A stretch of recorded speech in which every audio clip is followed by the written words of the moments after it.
కేంద్ర ప్రభుత్వం రైతుల కోసం ఒక కీలకమైన ప్రాజెక్ట్ను ప్రారంభించబోతోంది.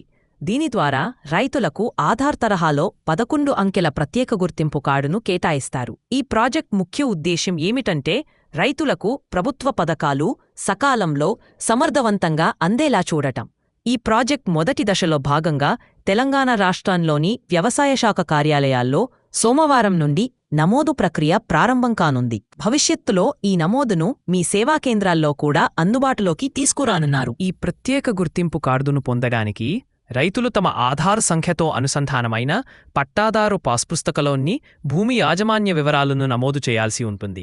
ఈ వివరాల ఆధారంగా రైతులకు ఒక ప్రత్యేకమైన 11 అంకెల గుర్తింపు సంఖ్యతో కూడిన కార్డును ప్రభుత్వం జారీ చేస్తుంది. కేంద్ర ప్రభుత్వం ఈపడి పీఎం కిసాన్, పంటల బీమా, వ్యవసాయ మౌలిక సదుపాయాల కల్పన వంటి అనేక పథకాలను రైతులకు అందిస్తారు.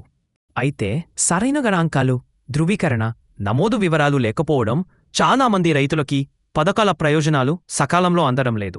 సమస్యను అధిగమించడానికి వ్యవసాయ శాఖను పూర్తిగా డిజిటలైజ్ చేయడానికి ఈ ప్రత్యేక గుర్తింపు కార్డు వ్యవస్థను తీసుకురావాలని కేంద్ర ప్రభుత్వం నిర్ణయించింది. ప్రస్తుతం కేంద్ర ప్రభుత్వానికి అన్ని రాష్ట్రాలలోని భూములు, పంటల వివరాలు అందుబాటులో ఉన్నప్పటికీ రైతుల వారీగా పంటల సాగు వివరాలు, ఇతర ముఖ్యమైన సమాచారం అందుబాటులో లేదు. ఈ కొత్త వ్యవస్థ ద్వారా ఆ సమస్య కూడా పరిష్కారం అవుతుంది. ఇప్పటికే 19 రాష్ట్రాలు ఈ ప్రాజెక్టు కోసం కేంద్ర ప్రభుత్వంతో ఒప్పందం కుదుర్చుకుని నమోదు ప్రక్రియను పూర్తి చేశాయి.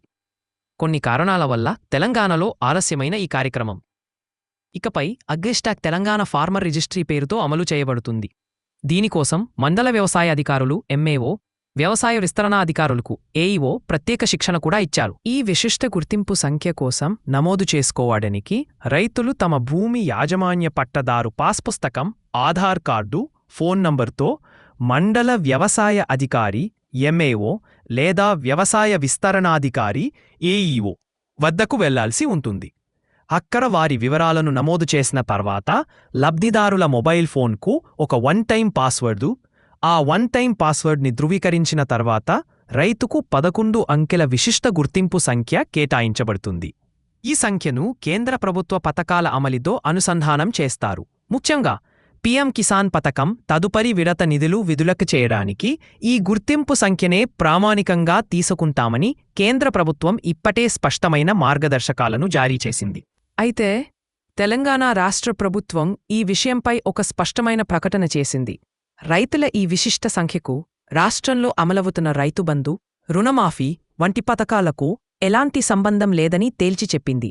ఫార్మర్ రిజిస్ట్రీలో నమోదు చేసుకోవడం వల్ల రాష్ట్రంలో భూమి యాజమాన్య హక్కులు చట్టబద్ధంగా కల్పించబడవని, రెవెన్యూ శాఖ వద్ద ఉన్న భూమి యాజమాన్య వివరాలే రాష్ట్ర పథకాలకు ప్రామాణికంగా ఉంటాయని వ్యవసాయ శాఖ స్పష్టం చేసింది.